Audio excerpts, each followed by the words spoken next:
Hello there. Welcome to this episode of Force Ghost Conversations. This is your host, Anthony King, and this week I'm going to take a deep dive into Willow Episode 1 titled The Gales. Before we get started, I'm inviting you to join the conversation with us. We can be found on Twitter and Hive at Force Ghost Pod. You can also follow us on Facebook, Instagram, YouTube, and TikTok just by searching Force Ghost Conversations. We look forward to connecting with you on those platforms. Also, please be sure to subscribe, rate, and review the podcast on your listening site of choice. Finally, please be sure to check out our TeePublic store in order to buy some Force Ghost Conversations merchandise. And without further ado, it is time to gather around the campfire for some Force Ghost Conversations.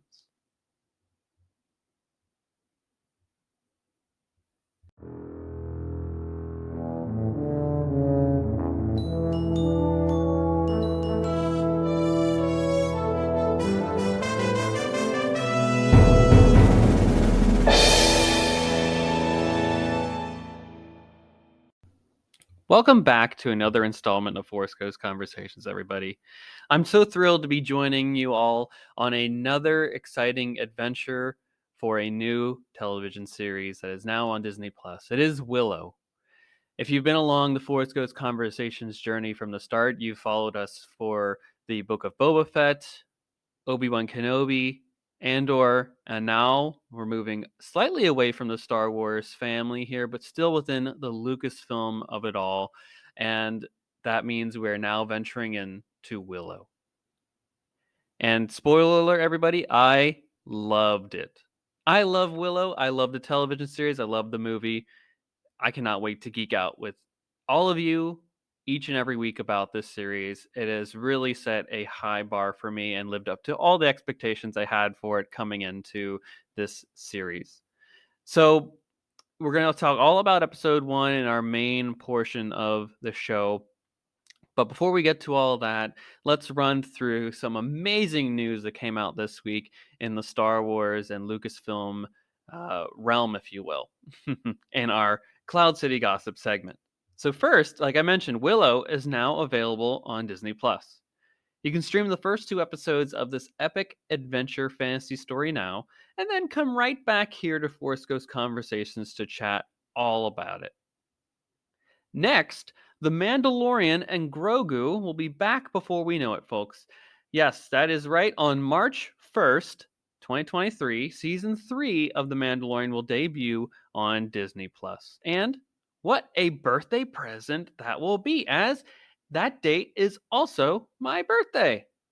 That's pretty cool.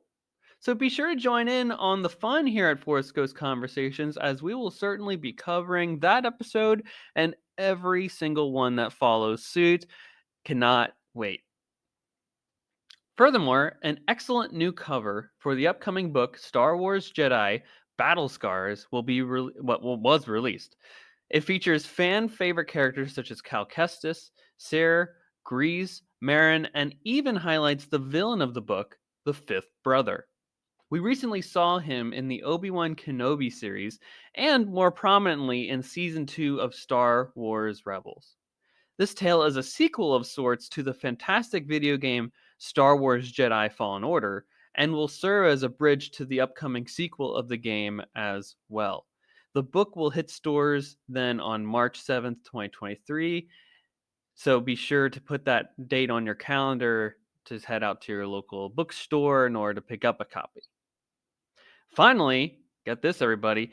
The first trailer for the upcoming Indiana Jones film was released this past week. Now, we also got a title. So, drum roll, please. Title is Indiana Jones and the Dial of Destiny, and I love it. We find our hero in a myriad of great action set pieces during the late 1960s in this trailer. So, stay tuned to Forest Ghost Conversations, as we will be doing a special episode examining that trailer in detail as we ramp up our Indiana Jones coverage heading into the release of this climactic film. So with that, everybody, that is all the news that I had for this week. We will be back on the other side of this very quick break to talk all about the first episode of Willow. We'll be right back, folks.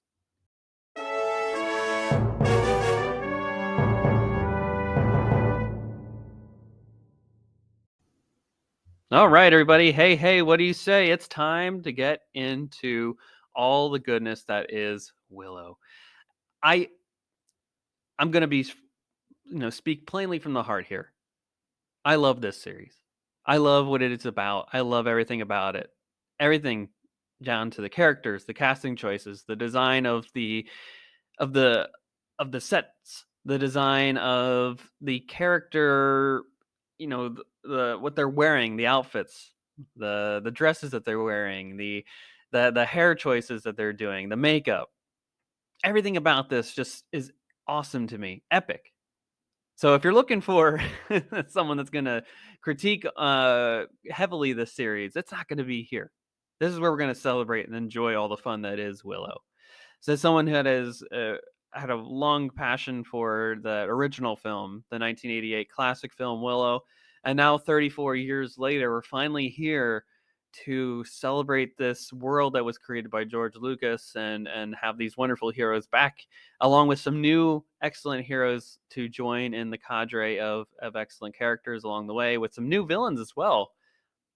I'm so excited for all of it, and I hope that you are too. So this is your spoiler warning, everybody. If you haven't watched the first episode of Willow, what are you doing? Pause this episode now, go watch it on Disney Plus, then come right back to this moment in time so that you aren't spoiled to any of the, I'm not going to hold back here, of course. So that this is it. What I think I'll do for this episode here, folks, is similar to how I did some of those later episodes of Andor, where I just kind of had some rough notes and spoke from the heart about the series and what took place in the episode, rather than doing more of like a rehash and just some general thoughts along the way. We maybe go back to that as well, but I kind of liked how that went. So, and I've also got positive feedback from Mrs. Forsco's conversations about that as well. And when you hear good news about that, you're gonna continue doing that. So that's basically what we're going to be doing here for a little bit. So, episode 1 is titled The Gales. It is directed by Stephen Wolfenden, which is a really metal name, and it was written by John Kasdan, who is kind of the showrunner. I believe he's the showrunner of Willow. It was his creative idea that got it together. He met Warwick Davis on the set of Solo, which is a film that he co-wrote along with his father, Lawrence Kasdan. And as someone who grew up loving Willow himself, he had all these ideas in his head for what a sequel story could be and pitched it to Lucasfilm. And obviously, we are now here on the other side of that, getting to watch it. And frankly, he did an incredible job with the writing of this episode. The writing to me is so fluid, and it just makes sense as like a continuation of the original film. The comedy is there. It's got dry comedy beats, physical comedy beats, non-dry comedy beat. I don't know what the liquid comedy beats. I don't know what the opposite is. But it's got all of it there. It's got the mythology of it all, expands it, heart, humor, and at the core of it is these wonderful characters that are excellent. So it doesn't skip a beat at all. And I wanted to talk a little bit about the cast here so that we're all on the same page as we get into the first episode here. So, of course, as Warwick Davis, as Willow Upgood, he is a Nelwyn dwarf sorcerer who is kind of leading the eventual cadre of heroes that sets out on this journey that will take place as the episode goes on. We've got Ellie Bamber, who plays Dove, who will also be revealed later on as Laura Dannon, spoiler alert, who is the future Empress of Tiras Lean. So that's a main character there, big one, if you will. Ruby Cruz plays Princess Kit, who is the daughter of Mad Mardigan and Sorsha. Aaron Kellerman, alumnus of Lucasfilm and Disney, who was in The Falcon and the Winter Soldier, as well as Enfys Nest in Solo, a Star Wars story, plays the knight in training, I should say, Jade, who is also Kit's love interest as well in the series. We also have Tony Revolori, who plays Prince Graydon, who's a scholar and member of the group. He's also a Prince of Galadorn, who is supposed to be betrothed to Ruby. And we also have Amar Chadha Patel, who plays Borman, a thief and swordsman who is offered freedom from the prison if he joins the quest. We have Dempsey Burke, who plays Prince Eric, Kit's twin brother, who we actually is later kidnapped. It kind of sets us all into motion here. And just some more minor characters here. Of course, Sorsha returns as the Queen of Tiris Lene, Joanne Whaley, from the first movie. We've got Annabelle Davis, who plays Mims, who is Willow's daughter, and that is also, fun fact, Warwick Davis's daughter. She appears more in episode 2 and later, but it's just general casting. That's kind of some of the big players so far. We've got Ralph Ineson, who plays Commander Ballantine, who you may have seen from the classic horror film, I guess, if you consider 2016 a classic era now, The Witch, which I thought is a really, really excellent horror film done, I believe, by A24, about a Puritan sect group that kind of goes off on their own and has this weird mythological horror adventure. Go watch it. It's really cool. And he plays the dad in that family. It's pretty wild. And finally, we've got Jonas Suotamo. Jonas Suotamo. I actually believe it's Jonas Suotamo. I think I got that right on the last time, if I remember my memory correct. He is the actor who plays one of the Gales, one of the villains of the series, called the Scourge. He's the one, if you recall later on, who wears the kind of like cage around his head with spikes on it. Very tall, big, muscularly. I don't think you could miss him if you Google the Scourge or you Google the Gales, right? Or if you've watched episode 2 at this point, which I hope you have, he's going to pop up and you're going to go, yes, that is definitely the actor that played Chewbacca in the sequel trilogy and Solo. That makes 100 sense. I'm very glad to have this alum of Lucasfilm back in the fold as well. So that's kind of all the main players as we head into the events of the first episode here. And frankly, what a great adventure we on. I don't know about you folks, but this episode and just the general watching of Willow felt like an event to me. It felt like event watching, right? Like we used to get down to either a movie at a certain time, like that Friday night showing, or when a major episode of television comes out, right? Like say like the 9 o'clock, 8 o'clock p.m. slot time where everyone kind of just sits on their couch and gets cozy and ready to watch. Like that was something that was really driving my Wednesday this past week.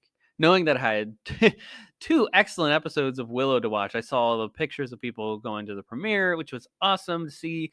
Got to hear that people were really loving and digging the show, who got some screeners at home. So I'm glad to hear that just the general positivity behind the show is absolutely there. And it just added to my expectations. I love hearing when people appreciate what the creators are putting forth here, and I'm all aboard with what they're doing so far. If I don't get to discussing it later on in exact detail, I wanted to note that James Newton Howard, with the music in this series so far, episodes 1 and 2, of course, is just on another level, frankly.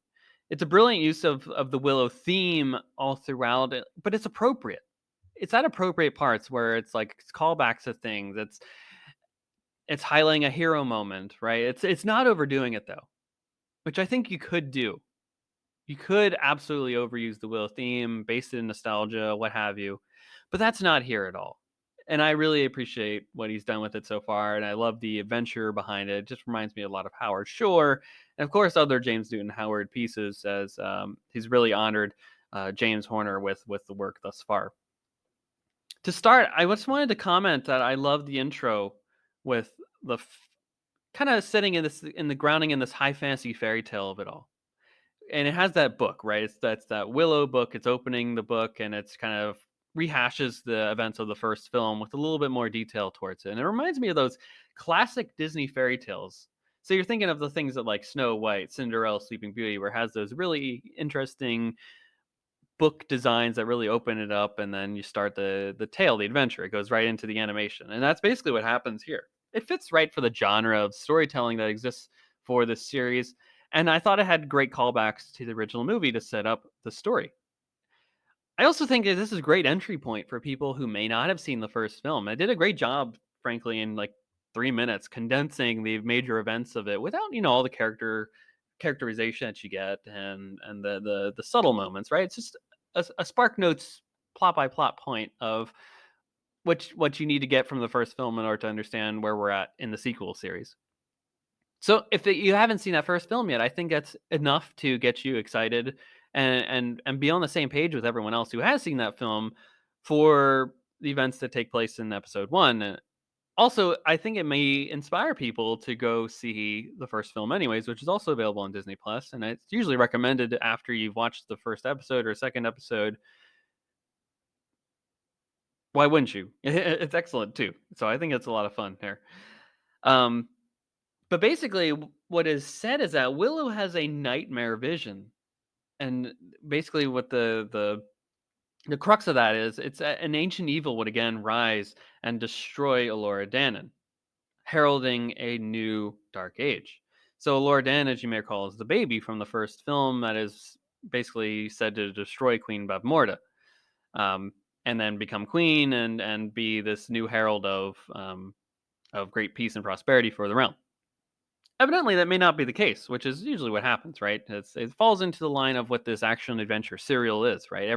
Every step of the way, there's a new adventure. So as one story concluded, another one begins. That's just kind of how these stories work. I mean, look at Star Wars, right?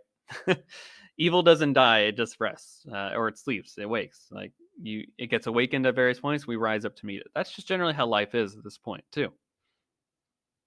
So what they do is they hide Alordan, both Sorsha and Willow and Madmartigan, and they conceal these the powers that be within Alordan, and right, all the magic within her, and for her, it's for her own protection. Frankly, it's for the realm's protection too. But overall, this seems like a fear based plan to me. I don't like that. It's when you hide behind fear, you only give in. You're prolonging what is coming, and you're giving into the dark side in a way, right? Fear leads to anger, anger leads to hate, hate leads to suffering. That's not good. That's not good. That's a fear-based decision. They should be doing everything they can to change the future, right? Just because you have a vision of the future doesn't mean that it's going to happen. The future, right? Everything is as how should I say this correctly? Like, the future is always in motion, as Yoda says, right? That's at the core of this. They could do things along the way to prevent that from happening. Everything you do is a choice. It doesn't have to be the future that comes to pass. In fact, if they did nothing, maybe that is the future that comes to pass. So that's the way it is. They've done all these things. They've protected Elora Dan, and they've forced her into this world of humbleism, if you will, right? Where she's hidden away. She thinks she's a nobody. Eric, who's her love interest, right? The twin brother of Kit, who's also the son and daughter of Madmartigan and Sorsha, Tiras Lean. He's kind of in love with her. He doesn't even know her real name. He just calls her Dove, right? Because he's infatuated with her. He's a lovesick puppy. But like without that, we don't get where we're at the beginning of this series. So it's kind of one of those necessary evils in order to make it come to pass. And we also get the barrier too, which is another fear-based initiative, right? It's a means to protect um, the realm, Tirisline, Galadorn, these Daikini kingdoms from the outside world. But eventually, as Willow would point out, I believe maybe if not episode 1, episode 2 for sure, that nothing can keep evil out forever. Evil will just keep getting stronger and stronger until we rise up and have to get even stronger to defeat it. What we learned too is that Finn Rizal and Sherlandrea use the last bit of their magical strength. They basically die putting up this barrier to protect Elora Danan. So Yeah, I know. I know. I do like the humble beginnings of Allura Dannon, though. It kind of falls in line with that motif of, if you will, of the hero's journey. It's uh, the humble beginnings of the hero, right? So you look at a character like Luke Skywalker, very similar. Even Willow Upgood, right? The farmer that no one expected to do these incredible things.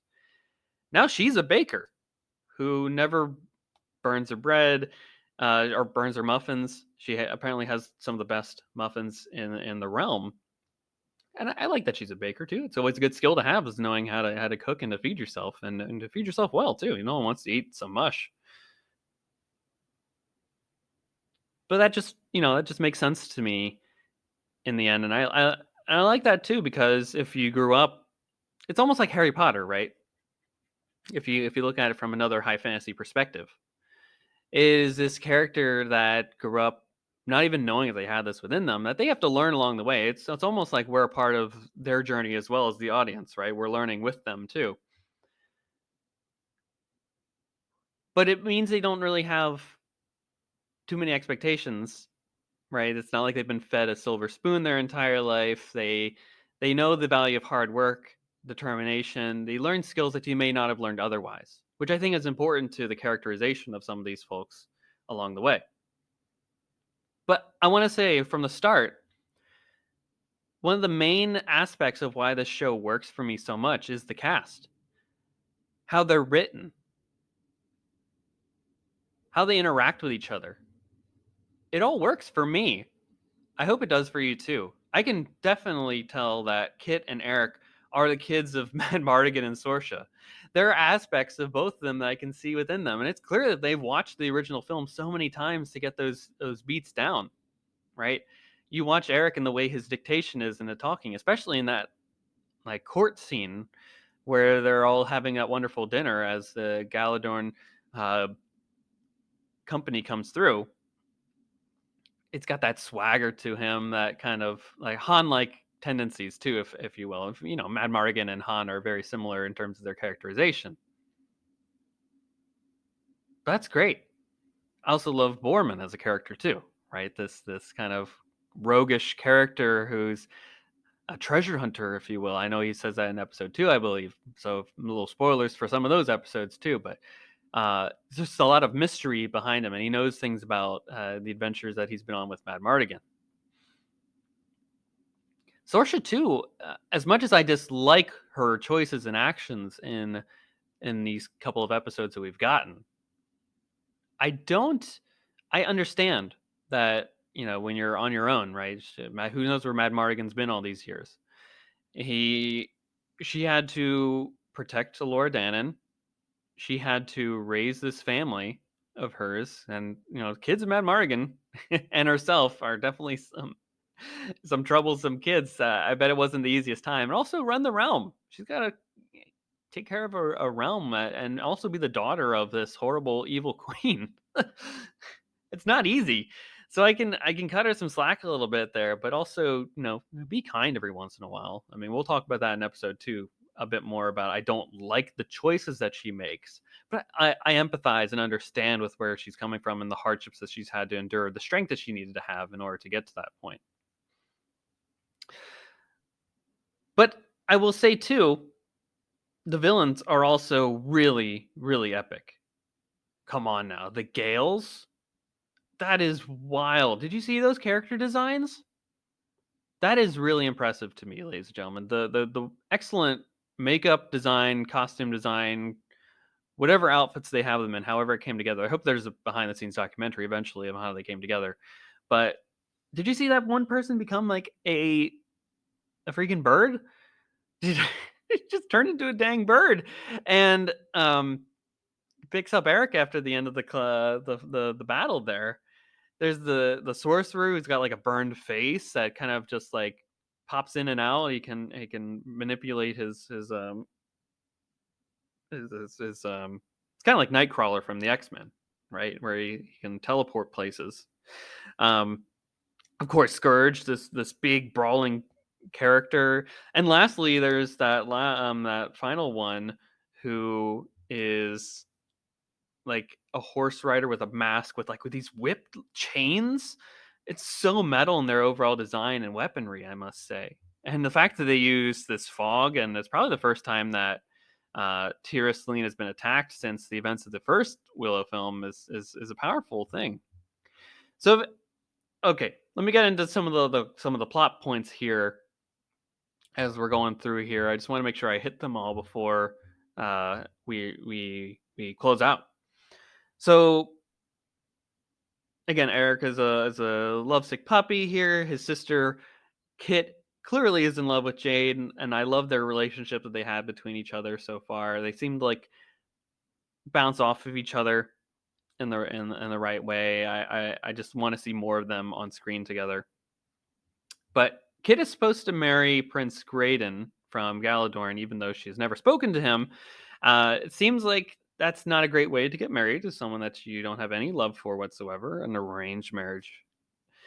But here's again a fear-based thing, is that it will create a strong bond of protection for the realm until Lord Dannon returns, if she does, which I don't think in Sorsha's mind she would, if she would let her, right? The idea is to keep her so hidden and protected that she's not allowed to even flourish as who she is. She's created this whole dove ideology that she almost has to relearn who she is as herself. But we learn that the events of this story are 200 moons since that of the first film. I'm not sure how the timing works. Does that mean like 200 fortnights? I got no idea. But there is supposed to be a wedding the next day of the Galadorn Prince Graydon and Kit. And then Jade is supposed to go join the Shining Legion to train to become a Knight of Galadorn, the first lady ever to do so. So congrats to that one. She's supposed to leave after the wedding. Eric proposes marriage to Dove, which is a twist for him, who's apparently someone that just kind of cuts and runs after his relationships. But Kit tries to run away. She wants to choose her own freedom over that of what is right for the realm. She's ready for an adventure elsewhere, and I can't really blame her for that, too. But the attack of the Gales comes, even though I think Sorsha knew this was coming. She's heard that. She's heard the plea from Willow. She keeps hearing the whispers of the Gales are coming. She had to have known that something like that was coming eventually, too. But with that, after this attack, unfortunately, Eric is taken away. We find out eventually from Willow he's taken to this area, the immemorial city, try saying that a couple times, that lies beyond the shattered sea, beyond the edge of the known world. The Gales are evidently the servants of the main villain of Mother World, the main kind of realm that is Willow, right? If Middle Earth is for Lord of the Rings, Mother World is that for Willow. The main kind of overall villain that Lord Dannon is supposed to fight and defeat is the Weathered Crone. So I don't know what the plan is here that they took him for. So we're certainly going to have to find out more about that. And I'm intrigued to see where that goes. I think that'll be really interesting. But I liked the note of generational trauma that was kind of in this episode. Especially Sorsha when she's talking to her kids, right? She notes that Bavmorda's spirit still survives within both herself, Kit, and Eric. And she firmly believes that the spirit will return eventually and destroy Tira Celine, right? If they're not, I think that's more metaphorical than actually like Queen Bavmorda will actually rise up again. Maybe the Weathered Crow is Queen Bavmorda.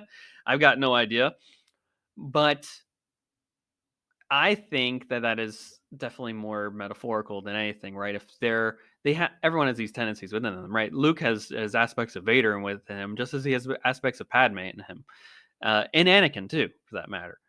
So we all have these choices within us to be good or evil.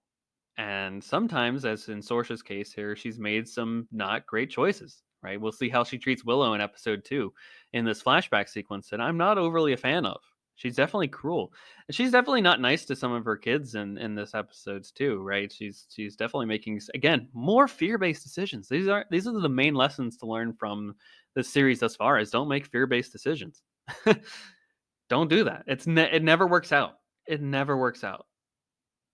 Do what you must, of course, but don't make a decision just because it's safe or you think that it's going to be the least problematic outcome. Or sometimes, just think through the decision. That's all I ask for. Um Again, we got more action sequences later on, but first we got to go find Eric. So Kit, Jade, Graydon, Borman, and Case go out to find Willow.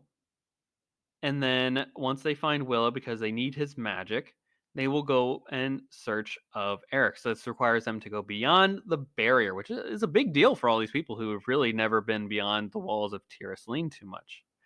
Dove also joins the crew too, and little does everybody know, aside from Sorsha and the quote unquote mother figure that has been provided to um, Dove, is that she is Elora Danan. So this really the person they tried to protect is the one that is uh, going outside the barrier for the first time too.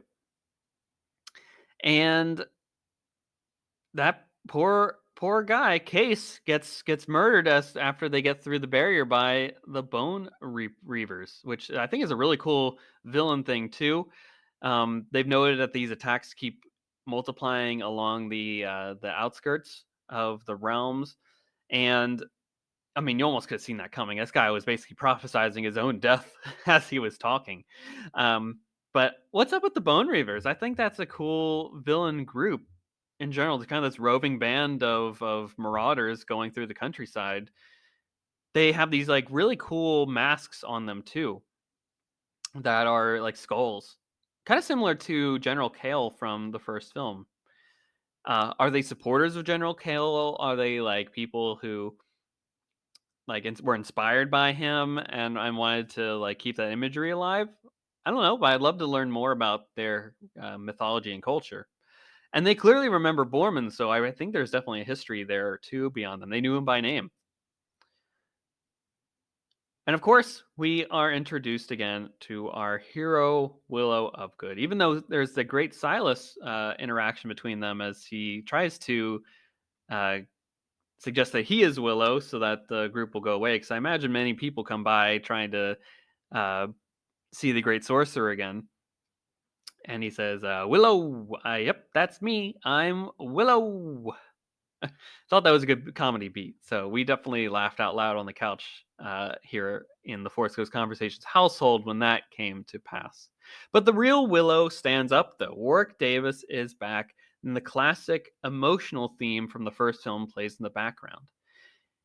He kind of gives a great item of exposition here in that sequence. We're explaining what they'll need to do for their quest, which is something that the mentor, which is the role that he's going to be taking on, is going to have to undertake for them. He says that Eric was taken by the Weathered Crone, who is basically the main villain, who dwells in the immemorial city that lies beyond the Shattered Sea, beyond the edge of the known world. So the Gales are her servants, and that's why they brought him back there. So we don't know what the real plan there that they have, but we'll have to find out over the course of the season. But Willow notices Dove in the back, and he's like, "Oh, it's so good to see you, Laura." And he does some magic on her to reveal the mark that was hidden so long ago. I just love that the mystery was solved from the start. We didn't spend 8 episodes asking the question and speculating as to who Elora Danan is. And that's not a knock against some of these other series that have come to pass over the last couple of years here, right? Sometimes mystery box storytelling works, sometimes it doesn't. But honestly, I'm glad they just got right to it. We get to we're on this hero's journey with these characters, and we're actually seeing it almost as much as Elora is learning about herself. We're learning about Elora too, right? It's not like we're catching up to 20 years of space in between. We are also on the steps of this brand new journey with her too. So I thought that was really great, and I'm really thankful at the end of the day too about to John Caston that we didn't have to speculate for so long. We in our own household we were like, it could be Jade because of the red hair thing. It could be a character we haven't been introduced yet to. We also speculated that it would be Dove, right? We kind of narrowed it down to those three options there. And thankfully, at the end of the first episode, that's the big reveal. We got the big reveal, and now this group is ready to start off on their journey. They found Laura Dannon, they found Willow, and we're right there. She's the best hope to defeat the evil, from humble beginnings to this grand journey. I mean, she's literally ends the episode with what? Uh, I mean, can only imagine what it's like to be told that you're now the hero of the tales that have been foretold, right? Just imagine what that would do to somebody. It's probably mind-bogglingly wild. I wouldn't want to be in that situation, but we'll see how it works out for her and if she's able to rise to the occasion afterwards. And frankly, I just wanted to end with talking about that great pop punk song in the credits, and I like how they did that in episode 2, and I hope they consider doing that with the remaining episodes in the season. The song is called Guess Who's Back by Beginners and Night Panda if you want to search it on YouTube or probably on your favorite streaming service for Spotify, Apple Music, and all that stuff. So that's it, everybody. That's episode 1 of Willow. It did a great job in terms of its pacing, character development, setting the story up, connecting it to the first episode, to the first movie, and also giving us a strong foundation by which to springboard off into the remaining episodes of this series. With also great action set pieces, amazing comedy, and good writing. So I think everybody, I think you can tell that I just absolutely have been gushing about this series, and I want to hear your thoughts about Willow. What did you think about this first episode? Did you like it? Did you love it? Did you hate it? Maybe, I don't know. Let's have a chat about it. You know where to find us on all of our social media, but if you haven't followed us yet, be sure to follow us on Facebook, Instagram, YouTube, TikTok, Twitter, and Hive. Just search Force Ghost Conversations. We will be there in some way, shape, or form. You can also, if you feel so inclined, support the show by telling your friends about us, leave a rating, subscribe to the show, of course, on your favorite podcast site. And if you also feel so inclined, we would love it if you would support the show by sporting some Force Ghost Conversations merchandise. You can check out our TeePublic store. Links are, of course, in the description, but you can just go to the TeePublic store and search for Force Ghost Conversations and find our wonderful various merchandise pieces that are available. So if you want a Force Ghost Conversations logo t-shirt, that's there too. But if you're a fan of the Willow content that we're producing here, and also just Willow in general, you can also get a Willow-inspired logo t-shirt as well. I know we're in the holiday season, folks, so there's certainly sales on TeePublic pretty regularly. So if you want all that, now's the time to strike and to get that. But they also have like pillows, iPhone cases, notebooks, coffee mugs, you name it. They probably have it there on TeePublic. So be sure to check out all that stuff. So with that, everybody, we'll be back very soon, I believe next Wednesday, to discuss the second episode of Willow. So get ready for all that. I hope you're enjoying the series. There'll be another episode on next Sunday too, as we catch up, because of course when you release 2 episodes we're already behind when we do our each episode breakdown, but we get to do all that here, and then we have the benefit of time here, and we love doing all that, and I hope you've all enjoyed the ride to this point too. So with that, everybody, I hope that you have a great week. We'll be back soon in your podcast feeds, and may the Force be with you.